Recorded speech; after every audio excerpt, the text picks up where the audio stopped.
Hi learners, welcome to I Plus Training Solutions.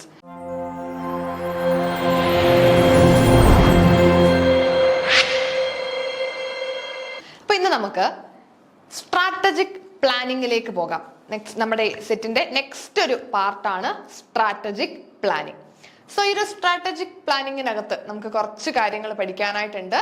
So first തന്നെ നമുക്ക് ഒരു കമ്പനിയുടെ വിഷൻ, മിഷൻ, വാല്യൂ ഇതൊക്കെ എന്താണെന്നൊന്ന് അറിഞ്ഞിരിക്കണം അല്ലെ. വിഷൻ, മിഷൻ, വാല്യൂ സ്റ്റേറ്റ്മെന്റുകളൊക്കെ നമ്മൾ കാണാറില്ലേ കമ്പനീസിന്റെ സ്റ്റേറ്റ്മെന്റുകൾക്കകത്ത്, അല്ലെങ്കിൽ അവരുടെ കമ്പനീസിന്റെ ഇമ്പോർട്ടന്റ് ആയിട്ടുള്ള മെമ്മോറാണ്ടവും ആർട്ടിക്കിൾസും ഒക്കെ നമ്മൾ കാണാറുണ്ട്. അതിനകത്ത് വിഷൻ സ്റ്റേറ്റ്മെന്റുകളും മിഷൻ സ്റ്റേറ്റ്മെന്റുകളും ഒക്കെ എഴുതിയിട്ടുണ്ടായിരിക്കും അല്ലെ. അതൊക്കെ എന്താണെന്നൊന്ന് ബേസിക് ആയിട്ട് നമുക്ക് അറിഞ്ഞു വെക്കാം. First one, vision statement. Vision എന്ന് പറയുന്നത് ലോങ് ടേം വ്യൂ ആണ്. വിഷൻ അതായത് ഈ കമ്പനി ഒരു 10 വർഷം കഴിയുമ്പോൾ എവിടെ നിൽക്കണം എന്നതാണ് വിഷൻ സ്റ്റേറ്റ്മെന്റിൽ ഉദ്ദേശിക്കുന്നത്. So aspirational long term view of what the organisation wants to achieve and become. So it answers where do we want to go. കമ്പനിക്ക് എങ്ങോട്ടേക്കാണ് പോകേണ്ടത്, അല്ലെങ്കിൽ കമ്പനിയുടെ ലോങ് ടേം വ്യൂവിനെയാണ് വിഷൻ സ്റ്റേറ്റ്മെന്റ് കൊണ്ട് ഉദ്ദേശിക്കുന്നത് അല്ലെ. സോ എക്സാമ്പിൾ നമുക്ക് ഇവിടെ കാണാം. ആമസോണിന്റെ വിഷൻ എന്താണ്? To be the most customer centric company on earth. ഏറ്റവും നമ്മുടെ ലോകത്തിലെ ഏറ്റവും വലിയ കസ്റ്റമർ സെൻട്രിക് കമ്പനി ആകണം, അതാണ് ആമസോണിന്റെ വിഷൻ. അതായത് അവരുടെ ലോങ് ടേം, അവര് ഫ്യൂച്ചറിൽ അവരെങ്ങനെ ആയിരിക്കണം, അവരുടെ ആ ഒരു long term where we want to go, that is vision statement. Mission എന്ന് പറഞ്ഞാൽ എന്താണ്? മിഷന്റെ ആ ഒരു മിഷൻ സ്റ്റേറ്റ്മെന്റിൽ പറയുന്നത് കമ്പനി എന്തിനാണ് എക്സിസ്റ്റ് ചെയ്യുന്നത്, the meaning of their existence, that is mission statement. Mission statement കൊണ്ട് ഉദ്ദേശിക്കുന്നത് മീനിങ് ഓഫ് ദി എക്സിസ്റ്റൻസ്, ആ കമ്പനിയുടെ എക്സിസ്റ്റൻസ്, അവർ നിലനിൽക്കുന്നത് എന്തിനു വേണ്ടിയിട്ടാണ്. ലോങ് ടേം വിഷനെ പറ്റി അല്ല പറയുന്നത്, അവരെന്തിനാണ് എക്സിസ്റ്റ് ചെയ്യുന്നത്. So it defines the organisations fundamental purpose, scope of operations and what it does for its stakeholders. It answers why do we exist. അപ്പോൾ നമ്മൾ വിഷൻ സ്റ്റേറ്റ്മെന്റിൽ എന്താ കണ്ടേ? where do we want to go, നമുക്ക് എങ്ങോട്ടേക്കാണ് പോകേണ്ടത്, അതല്ലേ നമ്മളുടെ vision statement. മിഷനിലേക്ക് വരുമ്പോൾ അവിടെ എന്താണ്? why do we exist, അതാണ് മിഷന്റെ ഉദ്ദേശം അല്ലെ. മിഷൻ സ്റ്റേറ്റ്മെന്റുകൾക്കകത്ത് കമ്പനി എന്തിനാണ് എക്സിസ്റ്റ് ചെയ്യുന്നത്, ആ കമ്പനിയുടെ എക്സിസ്റ്റൻസ് ആണ് മിഷനിൽ പറയുന്നത്. എക്സാമ്പിൾ കാണാം. ഗൂഗിളിന്റെ മിഷൻ എന്താണ്? To organise the world's information and make it universally accessible and useful. So ഇവിടെ ഈ നിലനിൽപ്പ്, ആ കമ്പനി എന്തിനാണ് നിലനിൽക്കുന്നത്, അതാണ് മിഷൻ. വിഷൻ എന്ന് പറഞ്ഞാൽ കമ്പനിയുടെ ഫ്യൂച്ചർ, അല്ലെങ്കിൽ ഒരു 10 വർഷം കഴിഞ്ഞ് കമ്പനി എങ്ങനെ ആയിരിക്കണം, ഫ്യൂച്ചറിലെ അവരുടെ ആ ഒരു ലോങ് ടേം വ്യൂ ആണ് vision statement. Then next one ആണ് വാല്യൂ സ്റ്റേറ്റ്മെന്റ്. വാല്യൂ എന്ന് പറഞ്ഞാൽ നമുക്കറിയാം, നമ്മൾ ഹോൾഡ് ചെയ്യുന്ന വാല്യൂസ് ഉണ്ടല്ലേ, നമ്മൾ പാലിക്കുന്ന കുറച്ച് പ്രിൻസിപ്പിൾസും അല്ലെങ്കിൽ മോറൽ പ്രിൻസിപ്പിൾസും എത്തിക്സും അതെല്ലാം വാല്യൂസിൽ വരാം. So to enduring principles and belief, the enduring principles and belief that guide the organization behavior, decision and culture. Organisation ബിഹേവിയറിനെയും ഓർഗനൈസേഷൻ ഡിസിഷനെയും ഒക്കെ അഫക്ട് ചെയ്യുന്ന കുറച്ച് വാല്യൂസും കസ്റ്റംസും അല്ലെങ്കിൽ കുറച്ച് പ്രിൻസിപ്പിൾസും ഒക്കെ കാണും അല്ലെ. എല്ലാവരും ഹോൾഡ് ചെയ്യുന്ന കുറച്ച് വാല്യൂസ് കാണും. അതിനെയാണ് നമ്മൾ വാല്യൂ സ്റ്റേറ്റ്മെന്റ് കൊണ്ട് ഉദ്ദേശിക്കുന്നത്. ദെൻ ഒബ്ജക്റ്റീവ്സ് എന്ന് പറഞ്ഞാൽ specific measurable goal that an individual, group or organization aim to achieve within a defined time frame. They provide a clear direction and focus for actions and decisions. Objective എന്ന് പറഞ്ഞാൽ ചെറിയ ചെറിയ ഗോളുകളാണ് അല്ലെ, measurable ആയിട്ടുള്ള ചെറിയ ചെറിയ ഗോളുകളാണ്. നമ്മൾ ഈ പറഞ്ഞ വിഷനിലേക്ക് എത്തിച്ചേരണമെങ്കിൽ ഒറ്റയടിക്ക് നമ്മളുടെ വിഷനിലേക്ക് നമുക്ക് എത്തിച്ചേരാൻ പറ്റില്ല. അവിടേക്ക് എത്തണമെങ്കിൽ നമുക്ക് ചെറിയ ചെറിയ ഒബ്ജക്റ്റീവുകളിൽ കൂടി ആയിരിക്കും നമ്മൾ ആ ഒരു വിഷനിലേക്ക് എത്തുന്നത്. സോ അതിനു വേണ്ടിയുള്ള ചെറിയ ചെറിയ മെഷറബിൾ ആയിട്ടുള്ള ഗോളുകളാണ് ഒബ്ജക്റ്റീവ്സ് എന്ന് പറയുന്നത് അല്ലെ. ഈ ഒബ്ജക്റ്റീവുകളെ തന്നെ നമുക്ക് സ്മാർട്ട് ഒബ്ജക്റ്റീവ്സ് എന്നൊരു കീവേഡ് ഉണ്ട്. ഒബ്ജക്റ്റീവുകളെ നമ്മൾ നോർമലി സ്മാർട്ട് ഒബ്ജക്റ്റീവ്സ് എന്ന് പറയും. ഈ സ്മാർട്ടിന്റെ ഫുൾ ഫോം ഒന്ന് പഠിച്ചു വെക്കുക, കാരണം എക്സാമിന് ചോദിക്കാൻ സാധ്യതയുള്ളതാണ് സ്മാർട്ട് ഒബ്ജക്റ്റീവ്സ്. സ്മാർട്ട് ഒബ്ജക്റ്റീവ് എന്ന് പറഞ്ഞാൽ ഒരു കമ്പനിയുടെ ഒബ്ജക്റ്റീവ്സ് എങ്ങനെ ആയിരിക്കണം എന്നതിനെ സ്മാർട്ട് എന്നുകൊണ്ട് നമുക്ക് ഡിഫൈൻ ചെയ്യാം. കമ്പനിയുടെ ഒബ്ജക്റ്റീവ്സ് സ്മാർട്ട് ആയിരിക്കണം. എന്താ ഈ സ്മാർട്ട് ആയിരിക്കണം എന്ന് ഉദ്ദേശിക്കുന്നത്? ഓരോ ലെറ്ററിനും ഫുൾ ഫോം ഉണ്ട്. എന്താണ്? എസ് ഫോർ സ്പെസിഫിക്, അതായത് objective must be clear, focused and well defined. ഒബ്ജക്റ്റീവുകൾ സ്മാർട്ട് ആയിരിക്കണം നമ്മൾ പറഞ്ഞു. സ്മാർട്ട് എന്ന് പറഞ്ഞാൽ എന്താ? എസ് എന്ന് പറയുന്നത് സ്പെസിഫിക്. ഒബ്ജക്റ്റീവ് എങ്ങനെയായിരിക്കണം? സ്പെസിഫിക് ഒബ്ജക്റ്റീവ്സ് ആയിരിക്കണം, സ്പെസിഫിക് ആയിരിക്കണം അല്ലേ? അത് നമുക്ക് മെഷർ ചെയ്യാൻ പറ്റുന്ന അല്ലെങ്കിൽ ക്ലിയർ മെഷർ ചെയ്യാൻ പറ്റണം എന്നുള്ളത് നെക്സ്റ്റ് മെഷറബിളിൽ പറയുന്നുണ്ട്. അപ്പോൾ ഫസ്റ്റ് നമ്മൾ സ്പെസിഫിക് എന്ന് പറഞ്ഞു. സ്പെസിഫിക് എന്ന് പറഞ്ഞാൽ ക്ലിയർ ആയിരിക്കണം ഒബ്ജക്റ്റീവ്. നമ്മൾ വെറുതെ ഒരു വേഗ് ആയിട്ടുള്ള ഒരു ഒബ്ജക്റ്റീവ് പറഞ്ഞാൽ പറ്റില്ലല്ലോ. ക്ലിയർ ആയിരിക്കണം ഒബ്ജക്റ്റീവ്, ക്ലിയർ ആയിരിക്കണം, ഫോക്കസ്ഡ് ആയിരിക്കണം, വെൽ ഡിഫൈൻഡ് ആയിരിക്കണം. ഒബ്ജക്റ്റീവുകൾ വെൽ ഡിഫൈൻ ചെയ്തിരിക്കണം. ഇപ്പൊ നമ്മളൊരു ഒബ്ജക്റ്റീവ് പറയാണ്, ഈ വർഷത്തെ സെയിൽസ് 10% കൂട്ടണം എന്ന് പറഞ്ഞാൽ അതൊരു സ്പെസിഫിക് ഒബ്ജക്റ്റീവ് അല്ലേ? ക്ലിയർ ആയിട്ട് വെൽ ഡിഫൈൻ ചെയ്ത് നമ്മൾ പറയുന്നുണ്ട് സെയിൽസ് 10% കൂട്ടണം എന്നൊരു ഒബ്ജക്റ്റീവ്. സോ ഒബ്ജക്റ്റീവ് സ്പെസിഫിക് ആയിരിക്കണം, ദാറ്റ് ഈസ് എസ്. ഇനി എം എന്ന് പറയുന്നത്, സ്മാർട്ടിലെ എം എന്ന് പറഞ്ഞാൽ മെഷറബിൾ. ഒബ്ജക്റ്റീവ്സ് മെഷറബിൾ ആയിരിക്കണം, നമുക്ക് മെഷർ ചെയ്യാൻ പറ്റുന്ന തരത്തിലായിരിക്കണം അല്ലേ? Objective should include criteria to track progress and success. നമുക്ക് മെഷർ ചെയ്യാൻ പറ്റണം ഈ ഒബ്ജക്റ്റീവുകളെ. നമ്മൾ പറഞ്ഞു 10% സെയിൽസ് കൂട്ടണം. അങ്ങനെയാണെങ്കിൽ നമുക്കത് മെഷർ ചെയ്യാൻ പറ്റുമല്ലോ. ആക്ച്വൽ സെയിൽസ് എത്ര കൂടി എന്ന് നമുക്ക് മെഷർ ചെയ്യാം.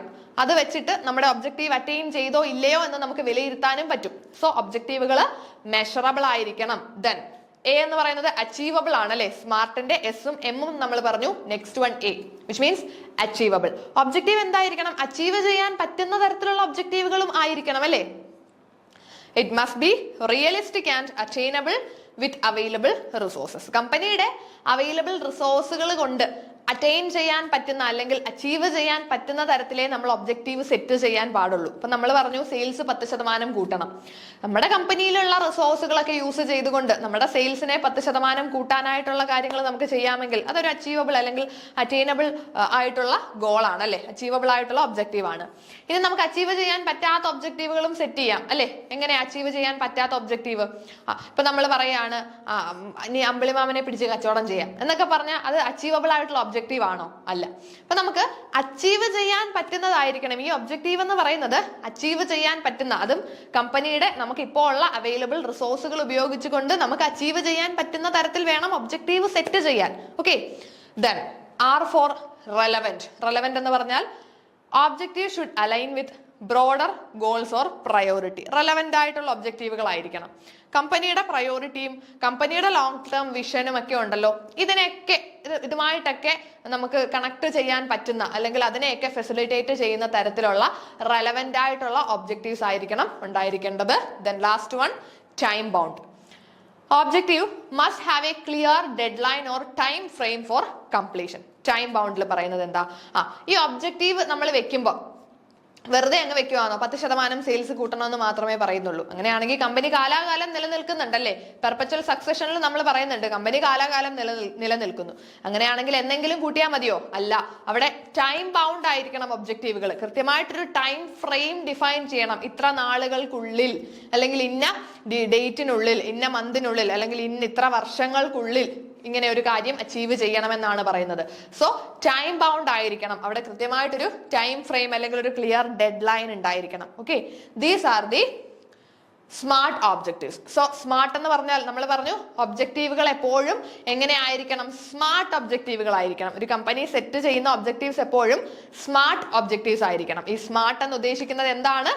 Specific, measurable, achievable, relevant and time bound. Specific, then measurable, achievable, relevant, time bound. ഇങ്ങനെ SMART എന്ന് നമുക്കതിനെ ചുരുക്കി പറയാം അല്ലെ? സ്മാർട്ട്.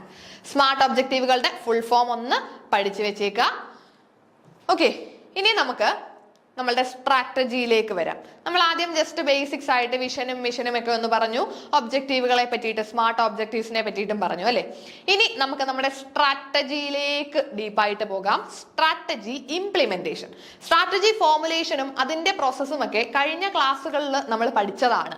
അങ്ങനെയാണെങ്കിൽ സ്ട്രാറ്റജി ഇംപ്ലിമെന്റേഷനിലേക്കാണ് ഇനി നമുക്ക് പോകാനായിട്ടുള്ളത്.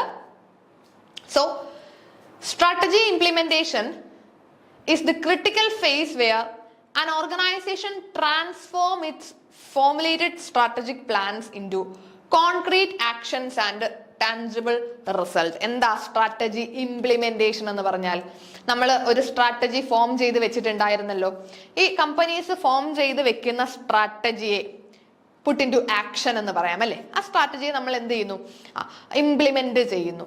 ഇംപ്ലിമെന്റ് ചെയ്യുമ്പോൾ നമുക്ക് കാണാൻ പറ്റുന്ന ടാഞ്ചിബിൾ ആയിട്ടുള്ള റിസൾട്ടുകൾ അവിടെ ഉണ്ടാകും അല്ലെ.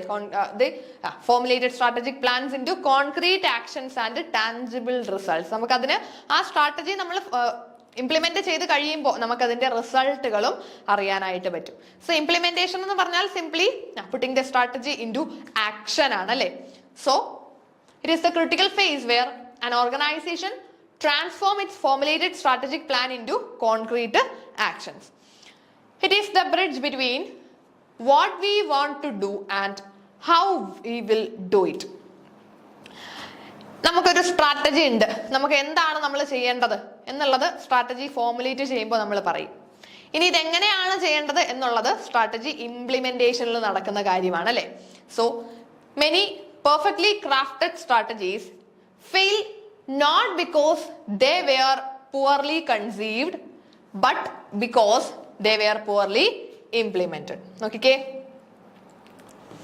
നമ്മൾ എത്ര പെർഫെക്റ്റ് ആയിട്ട് സ്ട്രാറ്റജീസ് ഫോർമുലേറ്റ് ചെയ്താലും, നമ്മൾ എത്ര പെർഫെക്റ്റ് ആയിട്ട് നമ്മൾ സ്ട്രാറ്റജി ഫോർമുലേറ്റ് ചെയ്താലും ചില സ്ട്രാറ്റജീസ് ഫെയിലിയർ ആകാറുണ്ട് അല്ലെ. ബിസിനസ്സിൽ നമ്മൾ എല്ലാ സ്ട്രാറ്റജിയും അങ്ങ് സക്സസ് ആയി കിട്ടുമോ? ഇല്ല.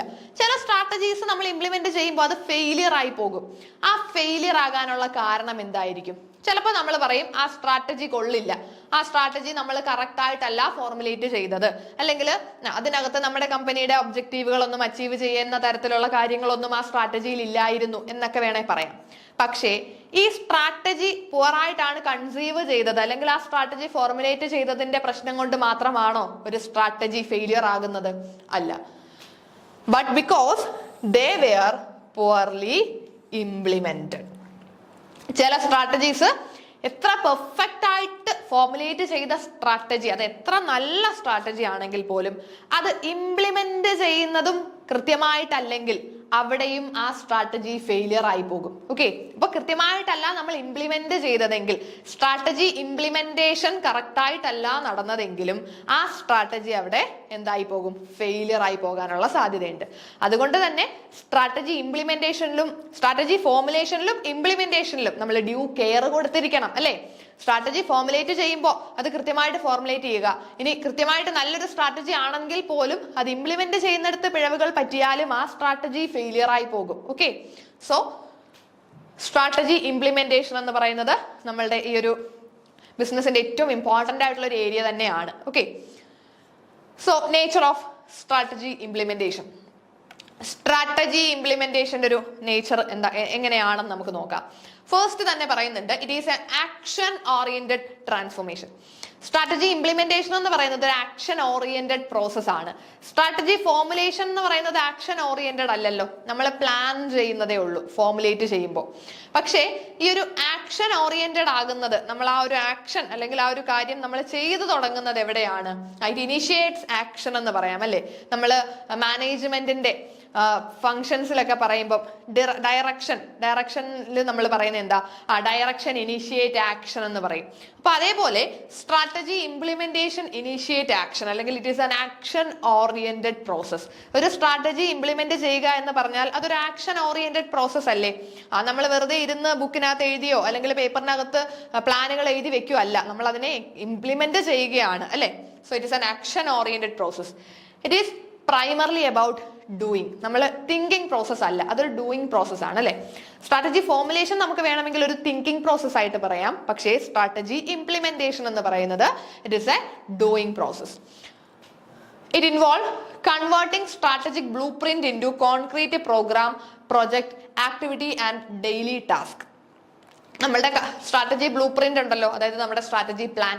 ഈ ഒരു ബ്ലൂ പ്രിന്റ് അല്ലെങ്കിൽ ഈ ഒരു പ്ലാനിനെ നമ്മൾ എന്താക്കി കൺവേർട്ട് ചെയ്യുന്നു? പ്രോഗ്രാമുകൾ, ഓരോ ടാസ്കുകളായിട്ടും പ്രൊജക്ടുകളായിട്ടും ഒക്കെ കൺവേർട്ട് ചെയ്ത് അത് ഇംപ്ലിമെന്റ് ചെയ്യുന്നതാണ് strategy implementation. So it is an action oriented process. Complex and multifaceted. ഈ ഒരു സ്ട്രാറ്റജി ഇംപ്ലിമെന്റേഷൻ എന്ന് പറയുന്നത് complex and multifaceted process ആണ് അല്ലേ. കാരണം it is not a single act but a collection of interconnected initiative. ഒരു strategy implement ചെയ്യുക എന്ന് പറഞ്ഞാൽ ഒറ്റയടിക്ക് ഒരാൾക്ക് ഇംപ്ലിമെന്റ് ചെയ്യാൻ പറ്റുമോ? ഇല്ല. അതൊരു കോംപ്ലക്സ് ആക്ഷൻ ആണ്, അല്ലെങ്കിൽ മൾട്ടി ഫേസറ്റഡ് ആണ്. അതായത് പല പല ഏരിയാസിലും അല്ലെങ്കിൽ ഒരുപാട് ആളുകൾ അതിൽ ഇൻവോൾവ് ചെയ്യും, പല ഡിപ്പാർട്ട്മെന്റുകൾ ഇൻവോൾവ് ചെയ്യേണ്ടതായിട്ട് വരും.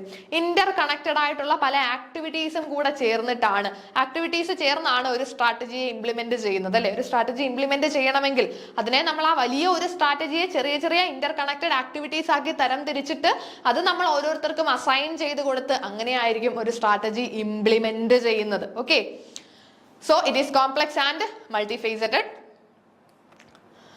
Human centric and behavioural. അതായത് സ്ട്രാറ്റജി ഇംപ്ലിമെന്റേഷൻ എന്ന് പറയുന്നത് ഹ്യൂമൻ സെൻട്രിക് ആണ്. സ്ട്രാറ്റജി ഇംപ്ലിമെന്റ് ചെയ്യുമ്പോൾ നമുക്കവിടെ മെഷീൻസിന്റെ ഹെൽപ്പൊക്കെ എടുക്കാം, പക്ഷേ എന്നാലും അത് ഹ്യൂമൻ സെൻട്രിക് ആയിട്ടുള്ള ഒരു ആക്ടിവിറ്റി അല്ലേ strategy implementation. Strategies are implemented by people. ഒരു ഓർഗനൈസേഷനിൽ ഒരു സ്ട്രാറ്റജി ഇംപ്ലിമെന്റ് ചെയ്യുന്നത് പീപ്പിൾ ആണ്, കംപ്ലീറ്റും നമ്മൾ മെഷീനെ ഏൽപ്പിക്കുകയല്ലോ. So their understanding, commitment, motivation and capabilities are paramount. അപ്പോൾ ഇതൊരു പീപ്പിൾ സെൻട്രിക് പ്രോസസ് ആയതുകൊണ്ട് തന്നെ ഈ സ്ട്രാറ്റജി ഒക്കെ ഇംപ്ലിമെന്റ് ചെയ്യുന്ന ആളുകളുണ്ടല്ലേ, ഈ സ്ട്രാറ്റജി ഇംപ്ലിമെന്റ് ചെയ്യുന്ന പീപ്പിളിന്റെ അല്ലെങ്കിൽ ആ വ്യക്തികളുടെ അണ്ടർസ്റ്റാൻഡിങ്ങും അവരുടെ മോട്ടിവേഷനും അവരുടെ പെർസെപ്ഷനും ഒക്കെ ഇവിടെ ഇമ്പോർട്ടന്റ് ആണ്. കാരണം ഒരു സ്ട്രാറ്റജി ഇംപ്ലിമെന്റ് ചെയ്യുമ്പോൾ അത് ഒരു ഡ്യൂട്ടി അസൈൻ ചെയ്തിരിക്കുന്ന വ്യക്തി അത് എങ്ങനെയാണോ അവരതിനെ കൺസീവ് ചെയ്തത് അല്ലെങ്കിൽ എങ്ങനെയാണോ അവരുടെ പെർസെപ്ഷൻ അതനുസരിച്ചിട്ടിരിക്കും ആ സ്ട്രാറ്റജിയുടെ സക്സസ്. സോ ഇതൊരു പീപ്പിൾ സെൻട്രിക് അല്ലെങ്കിൽ ഹ്യൂമൻ സെൻട്രിക് പ്രോസസ് ആയതുകൊണ്ട് തന്നെ ഈ സ്ട്രാറ്റജി ഇംപ്ലിമെന്റ് ചെയ്യുന്ന ഹ്യൂമൻ എലമെന്റുകളുടെയും ബിഹേവിയറൽ ചേഞ്ചസ് അല്ലെങ്കിൽ അവരുടെ കമ്മിറ്റ്മെന്റ്, മോട്ടിവേഷൻ, ക്യാപ്പബിലിറ്റി ഇതെല്ലാം നമ്മളിവിടെ ഇമ്പോർട്ടന്റ് ആയിട്ട് നോക്കേണ്ടതാണ് അല്ലെ. ഓക്കെ, ഇത്രയുമാണ് നമ്മളുടെ സിമ്പിൾ ആയിട്ട് ജസ്റ്റ് മനസ്സിലാക്കി വെച്ചാൽ മതി. സ്ട്രാറ്റജി ഇംപ്ലിമെന്റേഷന്റെ ഒരു നേച്ചർ നമ്മൾ പറഞ്ഞു, ആക്ഷൻ ഓറിയന്റഡ് പ്രോസസ് ആണ്. അതേപോലെ തന്നെ complex and multifaceted. It is a human centric and behavioural process. Okay, ഇനി നമുക്ക് സ്ട്രാറ്റജി ഫോർമുലേഷനും സ്ട്രാറ്റജി ഇംപ്ലിമെന്റേഷനും തമ്മിലുള്ളൊരു ഡിഫറൻസ് നോക്കാം. സ്ട്രാറ്റജി ഫോർമുലേഷൻ നമ്മൾ കഴിഞ്ഞ ക്ലാസ്സിൽ വ്യക്തമായിട്ട് പഠിച്ചത് അല്ലെ. ഇനി സ്ട്രാറ്റജി ഇംപ്ലിമെന്റേഷനും നമ്മളിപ്പോ എന്താണെന്ന് പറഞ്ഞു. ഇത് രണ്ടും തമ്മിലുള്ളൊരു ഡിഫറൻസ് നമുക്കൊന്ന് നോക്കാം. സ്ട്രാറ്റജി ഫോർമുലേഷൻ, അവിടെയുള്ള പ്രൈമറി ക്വസ്റ്റ്യൻ എന്താ? What should we do? നമ്മൾ എന്താണ് ചെയ്യേണ്ടത്? ഒരു തിങ്കിങ് പ്രോസസ് ആണ്. What should we do? അതാണ് സ്ട്രാറ്റജി ഫോർമുലേഷനിൽ വരുന്ന ക്വസ്റ്റ്യൻ. നമ്മൾ എന്താ ചെയ്യണ്ടേ എന്ന് ചോദിച്ചാൽ അതിനൊരു പ്ലാൻ ഉണ്ടാക്കുമല്ലേ വേണ്ടത്. ഇനി സ്ട്രാറ്റജി ഇംപ്ലിമെന്റേഷനിലേക്ക് വരുമ്പോൾ അവിടുത്തെ ക്വസ്റ്റ്യൻ എന്താ? How will we do it? എങ്ങനെ നമുക്കിത് ചെയ്യാം? അപ്പൊ എങ്ങനെ ചെയ്യാമെന്ന് പറഞ്ഞാൽ കുറച്ചുകൂടി ആക്ഷൻ ഓറിയന്റഡ് അല്ലെങ്കിൽ ഡൂയിങ് പ്രോസസ് അല്ലേ സ്ട്രാറ്റജി ഇംപ്ലിമെന്റേഷൻ. സോ നമുക്ക് സ്ട്രാറ്റജി ഫോർമുലേഷനിൽ വരുന്ന question what should we do? നമ്മൾ എന്താണ് ചെയ്യേണ്ടത് എന്നുള്ളൊരു ചോദ്യമാണ്. സ്ട്രാറ്റജി ഇംപ്ലിമെന്റേഷനിലേക്ക് വരുമ്പോഴോ എങ്ങനെ നമുക്കിത് ചെയ്യാമെന്നൊരു കാര്യമാണ് അല്ലെ. അപ്പൊ ആദ്യം പറഞ്ഞത് തിങ്കിങ് പ്രോസസ്സും രണ്ടാമത് പറഞ്ഞത് ഡൂയിങ് പ്രോസസ്സുമാണ്. ദെൻ സ്ട്രാറ്റജി ഫോർമുലേഷന്റെ nature analytical, conceptual, intellectual. Analytical, conceptual and intellectual. അതായത് സ്ട്രാറ്റജി ഫോർമുലേറ്റ് ചെയ്യുമ്പോൾ നമ്മൾ അവിടെ ജസ്റ്റ് തിങ്ക് ചെയ്താൽ മതി, അനലൈസ് ചെയ്താൽ മതി, കാര്യങ്ങളെ അനലൈസ് ചെയ്യുന്നു, അല്ലെങ്കിൽ കോൺസെപ്റ്റുകളെ ബേസ് ചെയ്തിട്ടോ, അല്ലെങ്കിൽ ഇന്റലക്ച്വൽ അല്ലെ ഓരോ വ്യക്തികളും അവരുടെ ഐഡിയാസ് ഒക്കെ നോക്കി അത് വെച്ചൊക്കെ ആയിരിക്കും സ്ട്രാറ്റജി ഫോർമുലേറ്റ് ചെയ്യുന്നത്. എന്നാൽ സ്ട്രാറ്റജി ഇംപ്ലിമെന്റേഷന്റെ നേച്ചർ എന്താ? Operational, action oriented and behavioural. Operational ആണ്, നമ്മളൊരു കാര്യം അവിടെ ചെയ്യുകയാണ് അല്ലെ. അതേപോലെ ആക്ഷൻ ഓറിയന്റഡ് ആണ്. Then behavioural. Strategy implementation behavioural ആണ്. അത് നമ്മുടെ അത് നമ്മൾ നേരത്തെ പറഞ്ഞില്ലേ, ഹ്യൂമൻ സെൻട്രിക് ആയതുകൊണ്ട് തന്നെ അത് ബിഹേവിയറലുമാണ്. ആ സ്ട്രാറ്റജി ഇംപ്ലിമെന്റ് ചെയ്യുന്ന വ്യക്തിയുടെ ബിഹേവിയറുകൾക്കും അവിടെ ഇമ്പോർട്ടൻസ് ഉണ്ട്. ഓക്കെ, അപ്പൊ നമ്മളുടെ ബിഹേവിയറൽ ആണ് സ്ട്രാറ്റജി ഇംപ്ലിമെന്റേഷൻ. സ്ട്രാറ്റജി ഫോർമുലേഷൻ എന്ന് പറയുന്നത് ഇന്റലക്ച്വൽ ആണ്. അവിടെ നമ്മൾ പുറമേ ഉള്ള ബിഹേവിയേഴ്സ് അല്ല, നമ്മളുടെ തിങ്കിങ് ആണ്, ഓരോരുത്തരുടെയും തിങ്കിങ് ആണ് ആ ഒരു സ്ട്രാറ്റജി ഫോർമുലേഷനെ എഫക്ട് ചെയ്യുന്നത്. Okay, then focus. Strategy formulation focus ചെയ്യുന്നത് developing plans and choosing course of action. നമ്മൾ പ്ലാനുകൾ ഡെവലപ്പ് ചെയ്യുന്നതാണ് അല്ലെ അവിടുത്തെ ഫോക്കസ്. ഇംപ്ലിമെന്റേഷനിലാണെങ്കിലോ അവിടെ എന്തായിരിക്കും? പ്ലാൻ ഡെവലപ്പ് ചെയ്യുന്നതാണോ? അല്ല, executing plans and achieving outcome. പ്ലാനുകൾ എക്സിക്യൂട്ട് ചെയ്യുന്നതായിരിക്കും നമ്മുടെ സ്ട്രാറ്റജി ഇംപ്ലിമെന്റേഷനിൽ വരുന്ന മേജർ ഫോക്കസ്. ദെൻ ഔട്ട്പുട്ട് എന്താ? സ്ട്രാറ്റജി ഫോർമുലേഷന്റെ ഔട്ട്പുട്ട് എന്ന് പറയുന്നത് എന്തായിരിക്കും? നമുക്ക് കിട്ടുന്ന സ്ട്രാറ്റജിക് പ്ലാനുകളായിരിക്കും അല്ലെ. Strategic plan, objective, decisions, models, ഇതൊക്കെയാണ് സ്ട്രാറ്റജി ഫോർമുലേഷന്റെ ഔട്ട്പുട്ട്. ഇനി സ്ട്രാറ്റജി ഇംപ്ലിമെന്റേഷന്റെ ഔട്ട്പുട്ടുകൾ എന്താണ്? Actions, programme, project, result and changes. ഇതൊക്കെ നമുക്ക് ആക്ച്വലി ഇംപ്ലിമെന്റ് ചെയ്ത് കഴിയുമ്പോൾ കിട്ടുന്ന ഔട്ട്പുട്ട് ആണ് അല്ലെ ആക്ഷൻസ്. അല്ലെങ്കിൽ ഇംപ്ലിമെന്റേഷന്റെ ഭാഗമായിട്ട് സ്ട്രാറ്റജിയെ ചെറിയ ചെറിയ പ്രോഗ്രാമുകളാക്കി തിരിക്കാം. പ്രൊജക്ട് എന്ന് പറഞ്ഞാൽ ഒരു പ്രോഗ്രാമിനകത്തുള്ള ഓരോ പാർട്ടുകളാണ് പ്രൊജക്ട്സ്. Then result, changes. നമ്മൾ എന്തെങ്കിലും ഒരു സ്ട്രാറ്റജി ഇംപ്ലിമെന്റ് ചെയ്ത് കഴിയുമ്പോൾ നമുക്ക് അതിന്റെ റിസൾട്ടുകൾ കിട്ടും. ഇനി ചിലപ്പോൾ ഓർഗനൈസേഷനിൽ ഒരു സ്ട്രാറ്റജി കൊണ്ടുവരുമ്പോൾ ഓർഗനൈസേഷനിൽ പല മാറ്റങ്ങൾ ഉണ്ടാകും, ചേഞ്ചുകൾ ഉണ്ടാകും. ഇതൊക്കെ ഇംപ്ലിമെന്റേഷന്റെ ഔട്ട്പുട്ടുകളാണ്. Then key activities. Strategy formulation, നമ്മൾക്ക് സ്ട്രാറ്റജി ഫോർമുലേഷൻ ചെയ്യണമെങ്കിൽ, ഒരു സ്ട്രാറ്റജി ഫോം ചെയ്യണമെങ്കിൽ അവിടെ നമുക്ക് ഈ പറയുന്ന മെത്തേഡുകൾ യൂസ് ചെയ്യാം അല്ലെ. എൻവയോൺമെന്റൽ അനാലിസിസ്, SWOT അനാലിസിസ് നടത്തി ഒരു സ്ട്രാറ്റജി. നമ്മൾ സ്ട്രാറ്റജി ഫോർമുലേറ്റ് ചെയ്യുമ്പോൾ പല ടെക്നിക്കുകളൊക്കെ ഉണ്ട്. സ്ട്രാറ്റജി ഫോർമുലേഷനുമായിട്ട് ബന്ധപ്പെട്ട് പല ടെക്നിക്കുകൾ നമ്മൾ കഴിഞ്ഞ ക്ലാസ്സിൽ ഡീറ്റെയിൽഡ് ആയിട്ട് പഠിച്ചതാണ്. അപ്പോൾ ഒരു സ്ട്രാറ്റജി ഫോർമുലേറ്റ് ചെയ്യണമെങ്കിൽ അവിടെ നമുക്ക് പല ആക്ടിവിറ്റീസ് അണ്ടർടേക്ക് ചെയ്യേണ്ടതായിട്ട് വരും. ഒന്ന് എൻവയോൺമെന്റൽ അനാലിസിസ്, ആ ഒരു കമ്പനിയുടെ SWOT അനാലിസിസ് നടത്താം. സ്ട്രെങ്ത്, വീക്ക്നെസ്, ഓപ്പർച്യൂണിറ്റി, ത്രെറ്റ്, ഇങ്ങനെ 4 ഏരിയാസ് ഉണ്ട് അല്ലെ. സ്ട്രെങ്തും വീക്ക്നെസ്സും ഇന്റേണലും, ഓപ്പർച്യൂണിറ്റിയും ത്രെറ്റും എക്സ്റ്റേണലി ബിസിനസിനെ എഫക്ട് ചെയ്യുന്ന ഫാക്ടേഴ്സുമാണ്. ഈ ഫാക്ടേഴ്സിനെ പറ്റിയിട്ട് പഠിക്കണം. പെസ്റ്റിൽ അനാലിസിസ് അല്ലെ, ബിസിനസ് എൻവയോൺമെന്റുകളാണ് പെസ്റ്റിൽ പറയുന്നത്. അതിന്റെ ഫുൾ ഫോം ഒന്ന് ഓർത്ത് നോക്കിക്കേ. Then Porter's 5 force model, vision, mission definition, objective setting, ഇതൊക്കെയാണ് നമ്മളുടെ സ്ട്രാറ്റജി ഫോർമുലേഷനുമായിട്ട് ബന്ധപ്പെട്ട് വരുന്ന ആക്ടിവിറ്റീസ്. സ്ട്രാറ്റജി ഇംപ്ലിമെന്റേഷനുമായിട്ട് ബന്ധപ്പെട്ട് വരുന്ന ആക്ടിവിറ്റീസ് ഏതൊക്കെയാണ്? Resource allocation. ഇംപ്ലിമെന്റേഷൻ അല്ലേ, നമുക്ക് ആ സ്ട്രാറ്റജി ഇംപ്ലിമെന്റ് ചെയ്യണ്ടേ. അപ്പൊ നമുക്ക് അതിനു വേണ്ടി എന്ത് വേണം? ആദ്യം റിസോഴ്സുകൾ വേണം. So resource allocation, resource allocate ചെയ്യണം. പിന്നെ organisational structural alignment, process design and alignment, leadership, change management, performance management, ഇതൊക്കെ സ്ട്രാറ്റജി ഇംപ്ലിമെന്റേഷനുമായിട്ട് ബന്ധപ്പെട്ട് വരുന്ന ആക്ടിവിറ്റീസ് ആണ്. ഇനി സ്കില്ലുകൾ. നമുക്ക് സ്ട്രാറ്റജി ഫോർമുലേഷനിൽ നമുക്ക് വേണ്ടത് എങ്ങനെയൊക്കെയുള്ള സ്കിൽസ് ആണ്? അനലിറ്റിക്കൽ, കൺസെപ്ച്വൽ, കുറച്ചുകൂടി നമുക്ക് മെന്റൽ എബിലിറ്റീസ് ആയിരിക്കും അല്ലെ. Analytical, conceptual, critical thinking, foresight, then problem solving, synthesis, ഇങ്ങനെയുള്ള സ്കില്ലുകളാണ് സ്ട്രാറ്റജി ഫോർമുലേഷനിൽ വേണ്ടത്. സ്ട്രാറ്റജി ഇംപ്ലിമെന്റ് ചെയ്യുന്ന സമയത്ത് എന്തൊക്കെ സ്കില്ലാ വേണ്ടേ? അവിടെ നമുക്ക് കുറച്ചും കൂടെ അനലിറ്റിക്കൽ മാറ്റിയിട്ട് കുറച്ചും കൂടെ ആക്ഷൻ ഓറിയന്റഡ് ആയിട്ട് വരുന്ന സ്കില്ലുകളാണ് അല്ലെ. Leadership, motivation, communication, organisation design, change management, execution, capabilities, ഇങ്ങനെയുള്ള സ്കില്ലുകളൊക്കെയാണ് ഇംപ്ലിമെന്റേഷൻ ഭാഗത്ത് വേണ്ടത്. Then challenges. നമുക്ക് ഈ ഒരു സ്ട്രാറ്റജി ഫോർമുലേറ്റ് ചെയ്യുമ്പോൾ ഉണ്ടാകുന്ന ചലഞ്ചുകളും സ്ട്രാറ്റജി ഇംപ്ലിമെന്റ് ചെയ്യുമ്പോൾ ഉണ്ടാകുന്ന ചലഞ്ചുകളും എന്തൊക്കെയാണെന്നൊന്ന് നോക്കാം.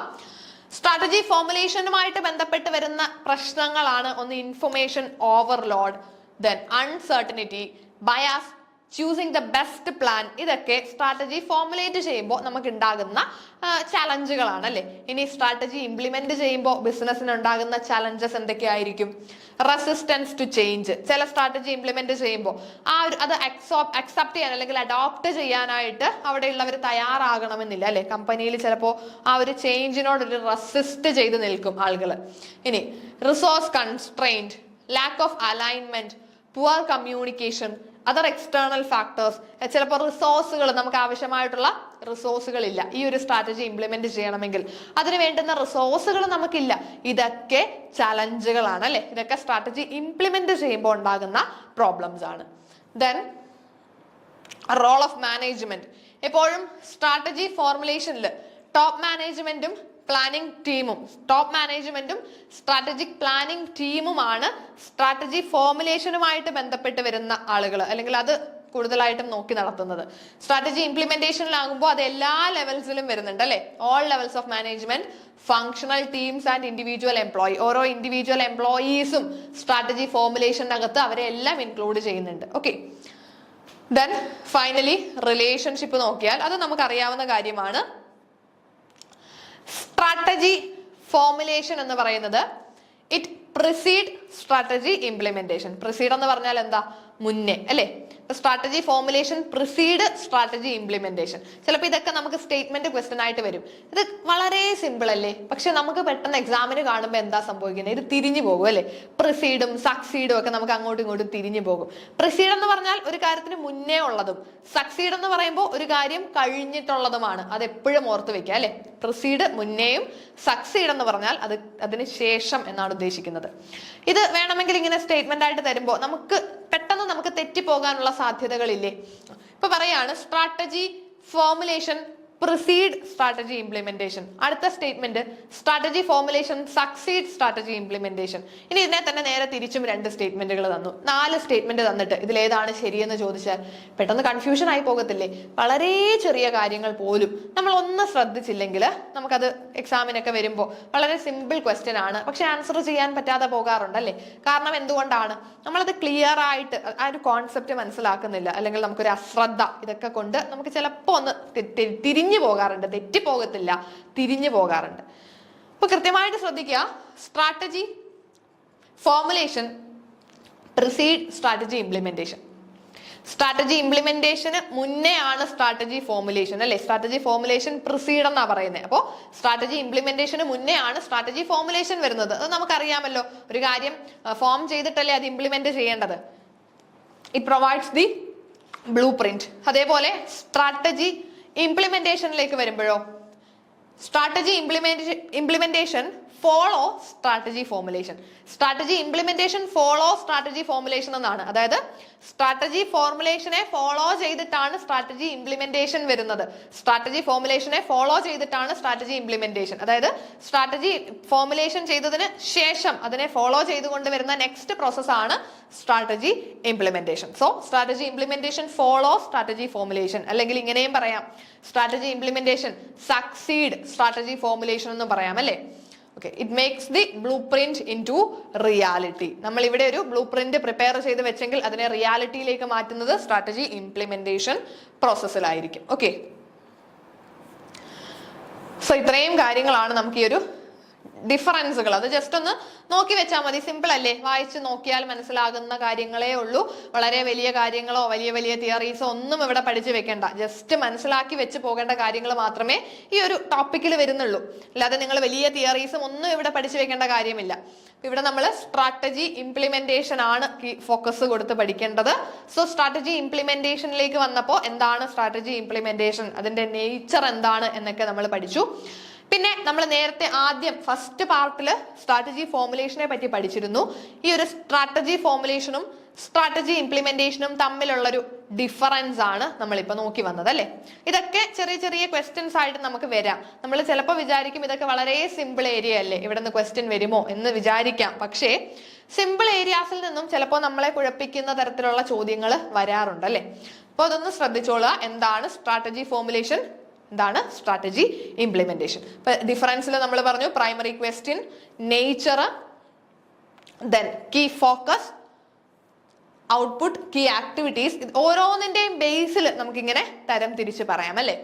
അതേപോലെ സ്കില്ലുകൾ, ഏതൊക്കെ സ്കില്ലുകളാണ് വേണ്ടത്, ചലഞ്ചസ്, സ്ട്രാറ്റജി ഫോർമുലേഷനിലും ഇംപ്ലിമെന്റേഷനിലും ഉണ്ടാകുന്ന ചലഞ്ചുകളെ പറ്റി പറഞ്ഞു.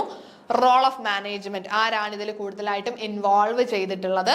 ദെൻ റിലേഷൻഷിപ്പ്, സ്ട്രാറ്റജി ഫോർമുലേഷനും സ്ട്രാറ്റജി ഇംപ്ലിമെന്റേഷനും തമ്മിലുള്ളൊരു റിലേഷൻഷിപ്പ് നമ്മൾ പറഞ്ഞു. അത് ഞാൻ ആദ്യവും പറഞ്ഞു, ഒന്നുകൂടി എടുത്ത് പറയുകയാണ്, തിരിഞ്ഞു പോകാൻ സാധ്യതയുള്ളത് കൊണ്ടാണ്. എപ്പോഴും strategy formulation precede strategy implementation എന്നാണ് പറയുന്നത്. അതായത് സ്ട്രാറ്റജി ഫോർമുലേഷൻ എന്ന് പറയുന്നത് സ്ട്രാറ്റജി ഇംപ്ലിമെന്റേഷന് മുന്നേ ഉള്ള ആക്ടിവിറ്റി ആണ്. പ്രിസീഡ് എന്ന് പറഞ്ഞാൽ മുന്നേ അല്ലെ.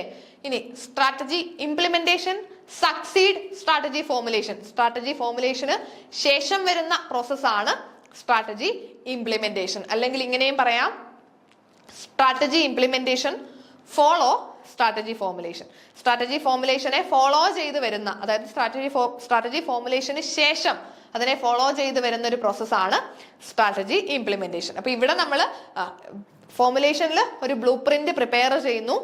ഇംപ്ലിമെന്റേഷനിലേക്ക് വരുമ്പോൾ ആ ബ്ലൂ പ്രിന്റിനെ നമ്മൾ റിയാലിറ്റിയിലേക്ക് കൊണ്ടുവരുന്നു അല്ലെ. റിയാലിറ്റിയിലേക്ക് കൊണ്ടുവരുന്ന ഒരു പ്രോസസ്സാണ് സ്ട്രാറ്റജി ഇംപ്ലിമെന്റേഷൻ. അപ്പൊ സ്ട്രാറ്റജി ഇംപ്ലിമെന്റേഷനും ഫോർമുലേഷനും തമ്മിലുള്ളൊരു ഡിഫറൻസ് നിങ്ങൾക്ക് ക്ലിയർ ആയിട്ടുണ്ടല്ലോ, അത് വ്യക്തമായിട്ട് മനസ്സിലാക്കി വെക്കുക. ഇനിയും നമുക്ക് കുറച്ച് കാര്യങ്ങൾ കൂടെ ഈ ഒരു സ്ട്രാറ്റജിക് ഇംപ്ലിമെന്റേഷനകത്ത് പഠിക്കാനായിട്ടുണ്ട്. സ്ട്രാറ്റജി ഇംപ്ലിമെന്റേഷനിൽ വരുന്ന ബാരിയേഴ്സിനെ പറ്റിയിട്ടൊക്കെ നമുക്ക് നെക്സ്റ്റ് ക്ലാസ്സിലായിട്ട് ഡിസ്കസ് ചെയ്യാം. താങ്ക്